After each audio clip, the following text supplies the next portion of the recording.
The history of the Ottomans is one of those topics that always sparks debates. Is it true that their conquest of Constantinople was one of the greatest victories in history? What made them one of the world's most powerful empires? But their real claim to fame came with their capture of the Byzantine capital in 1453. The siege of Constantinople was a masterful display of military strategy and engineering, ending a 1,000-year chapter in the life of the Eastern Roman Empire. Sultan Mehmed II, also known as the Conqueror, used gunpowder cannons like Big Selim to break down the city's ancient walls. The first thing to note is that while other empires were fracturing, the Ottoman state was stable and centralized. What set the Ottoman military apart, though, was their use of gunpowder weapons, which gave them an edge on the battlefield. As historian Donald Quartate explains, the Ottoman artillery was one of the best in the medieval world, while the seeds of their demise can be traced back to early on in their history. Scholars generally agree that the empire's problems really started to become apparent in the mid-17th century. As European nations began to form, they started to feel threatened by the growing Ottoman presence in the Balkans. In the popular imagination, the Ottoman Empire has become synonymous with belly dancing and harems. The truth is that there is no evidence that either activity ever took place in the Ottoman palace. Despite this lack of evidence, the myth persists. The art of the Ottoman Empire was largely influenced by their diverse population. Ottoman mosques, palaces, and public buildings often combined elements of Islamic, Byzantine, and Persian design.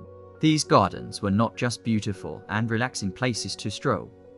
They were also symbols of the empire's wealth and power. The Topkapi Palace Gardens, for example, featured a wide variety of plants and flowers from all over the empire, as well as fountains, pools, and even a zoo. Islam was the official religion of the empire, but the Ottomans were relatively tolerant of other faiths. The empire's cuisine combined elements of Middle Eastern, Balkan, and Central Asian cooking to create something truly unique. Women in the Ottoman Empire had a lot more rights than their counterparts in many Western European countries. They could own property, run businesses, and even serve in government positions. However, they were still expected to fulfill traditional gender roles. For example, it was common for women to be married off at a young age, and they were expected to bear children and take care of the household. Some of the most popular dishes in Ottoman cuisine include kebabs, stuffed vegetables, and desserts made with nuts and honey. Jews and Christians were allowed to practice their religions freely, and they were even given some rights and privileges.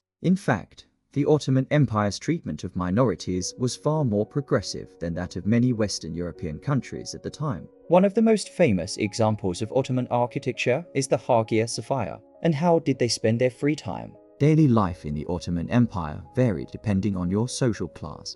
If you were a member of the ruling elite, your life was probably pretty luxurious. You would have lived in a palace and had access to all the riches and privileges that came with being part of the ruling class. However, if you were a commoner, your life would have been much more difficult. You would have worked long hours for little pay, and you would have had to contend with things like poverty, disease, and war. But despite the hardships, life in the Ottoman Empire could still be good. There was a strong sense of community in the empire's cities and towns, and there was always the possibility of social mobility. Many merchants and artisans became very wealthy, and some even rose to positions of power. Originally built as a church, it was later converted into a mosque and then into a museum. Its massive dome is a marvel of engineering, and its interior is decorated with some of the finest mosaics in the world. Another iconic Ottoman building is the Sulaimani Mosque, built by the famed architect Sinan.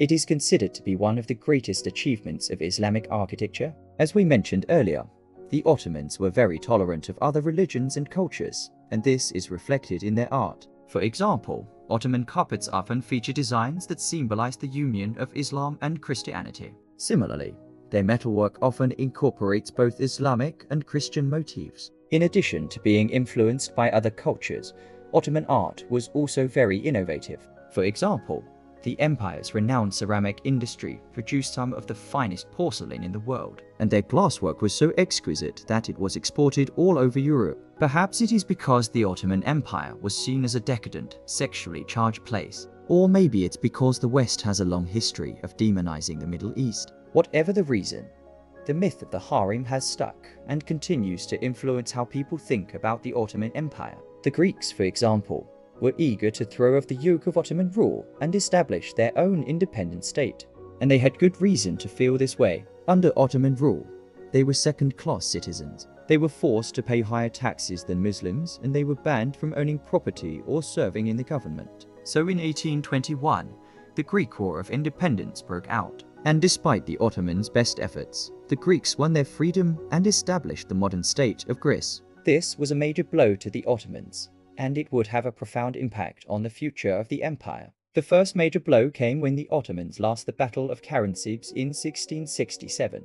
This defeat was humiliating for the Ottomans, and it marked the beginning of their long and slow decline. If the sultans were so wealthy and powerful, why did they allow the empire to fall into disrepair? To answer these questions, we must look at the Ottoman Empire's art, architecture, and culture. Only then will we truly understand what made this empire so unique. The Janissaries were another important part of the Ottoman military machine. They were slaves who converted to Islam and served as infantry soldiers in the Ottoman army. Because they had nothing to lose and everything to gain, the Janissaries were fierce fighters. They formed a kind of special forces unit that would go on ahead of the regular troops, scout out the enemy, and then attack them head-on. The Janissary cause was so effective that other European armies tried to copy them. Every sultan took on a new title to commemorate his victory and to establish his power. For example, when Orhan conquered Bursa, he became the second sultan. But each leader also had to earn his sultan's title by fighting against rivals, both foreign and domestic. Many sultans, including Bayezid, Murad, and Selim, battled with rival princes within the family for the right to rule. The system worked well for a while, but as the empire grew, so did the frequency and ferocity of these conflicts, and integrated the Byzantines into his empire, giving them positions of power in exchange for their loyalty. He also built a new capital in Istanbul and established himself as the caliphate, adding religious legitimacy to his rule. Unlike many of its contemporaries, the Ottoman Empire allowed Jews, Christians, and Muslims to live together in relative harmony. In fact, there were even some cases of interfaith cooperation. When the Ottomans invaded Hungary in 1526, for example, they were aided by a group of Jewish mercenaries. This tolerance also extended to non-religious differences. The Ottomans were also open to people of different ethnicities, races, and social classes. They even had a special term for this diversity, which they called millet. This policy of religious tolerance helps the Ottomans to maintain stability in their empire because it prevented large-scale revolts or rebellions based on religion.